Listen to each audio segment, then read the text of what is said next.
had a strange evening, strange incident in Kelsey's, which is infamous for its green drink they serve called Eliminator.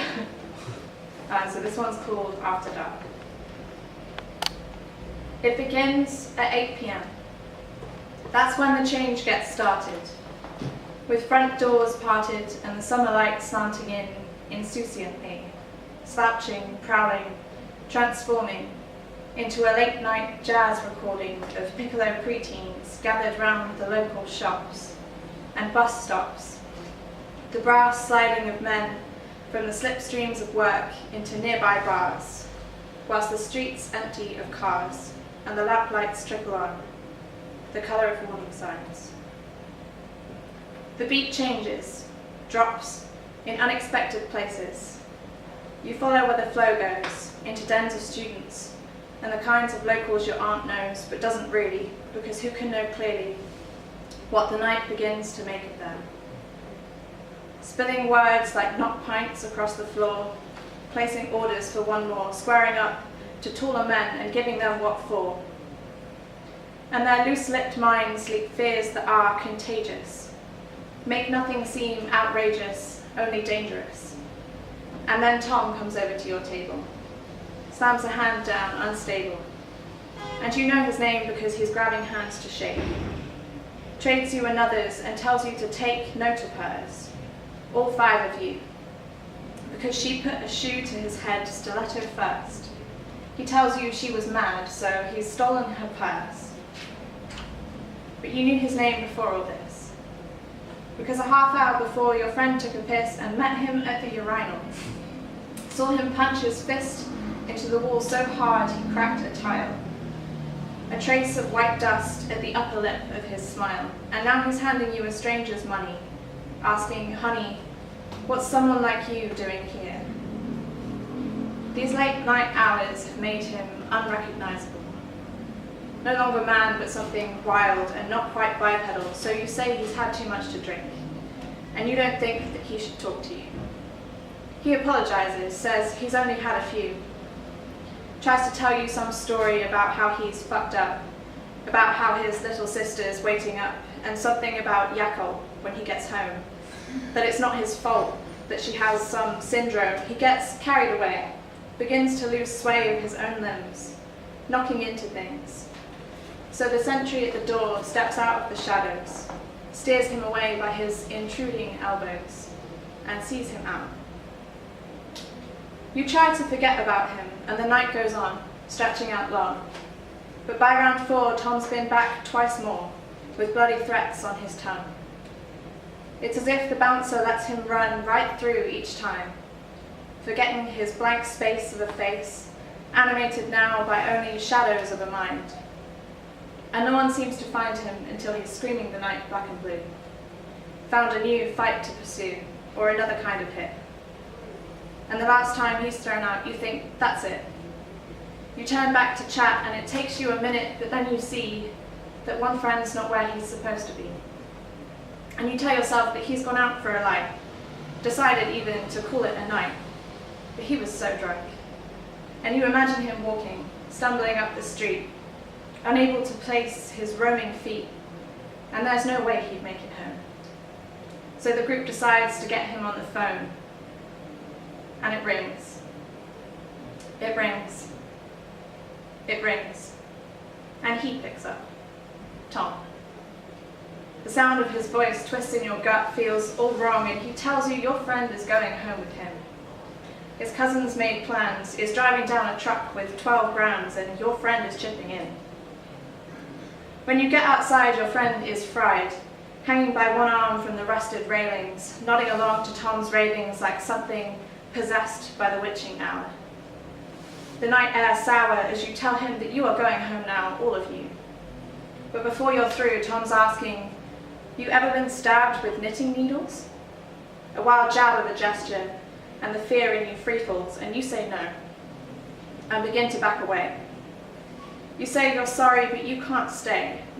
Then he demands to know just where you live, insists him and his cousin would like to come with, so that you can go there all together, so he can have friends in his transformative endeavor.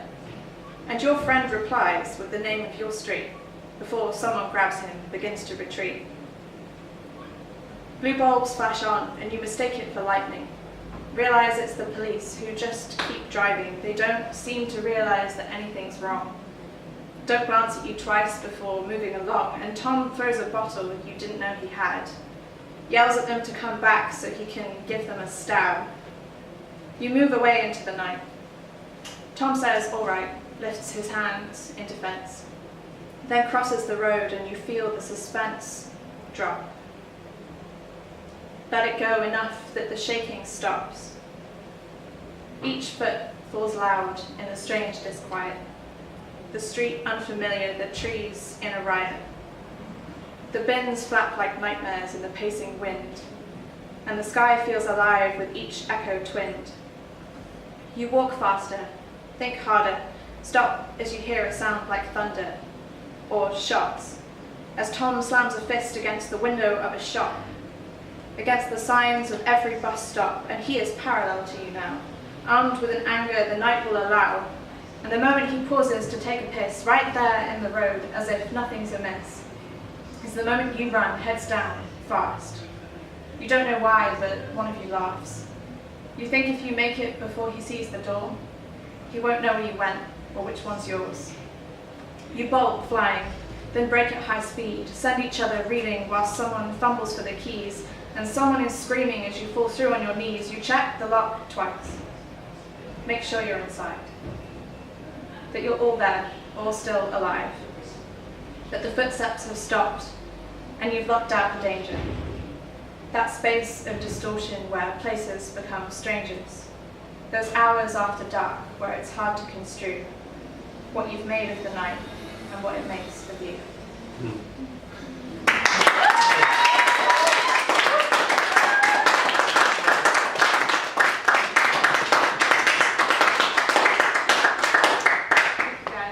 I was also partly invited down here to talk about a project that I've been working on recently. It's called the Bath Canal Poetry Route. And I've been working on it for a while now, and we finally managed to get the first one done. It's now in Bath Top Lock. The idea is that there are 6 transforming poems that can be read as the lock is being emptied. So each one starts off under the water, and as the lock is emptied, a new line is revealed, and with each new line, the poem changes meaning and becomes something else.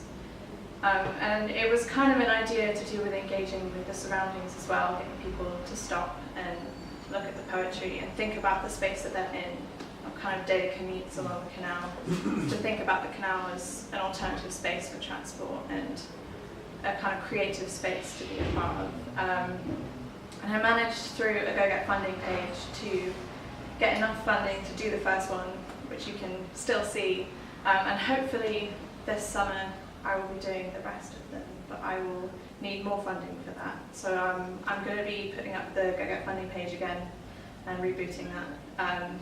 You can find more information as well on my website. It's jkashdanbrown.wordpress.com. All of my work's on there, and there's a page specifically for the Canal Poetry Route, so if that's of any interest, please check it out. The last poem I'm going to do for you is called Purity, which is a poem taken from a portfolio that I wrote at the end of last year to do with butterflies. It was called Lepidopterology, which is the word of the study of butterflies. And the word Purity is the name given to the family of white butterflies, and it's inspired by the movement.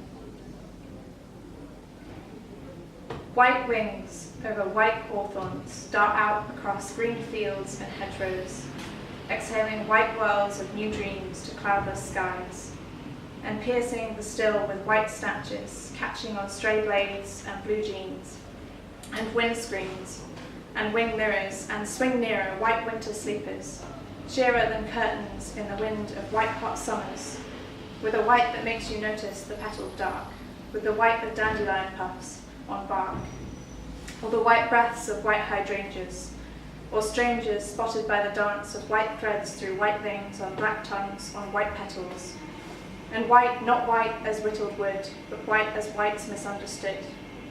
A white that wipes away white with the whispered folds of white mountains, like the not quite white of lighted fountains, like the white keys of ivories, whiter than the white world of the purity.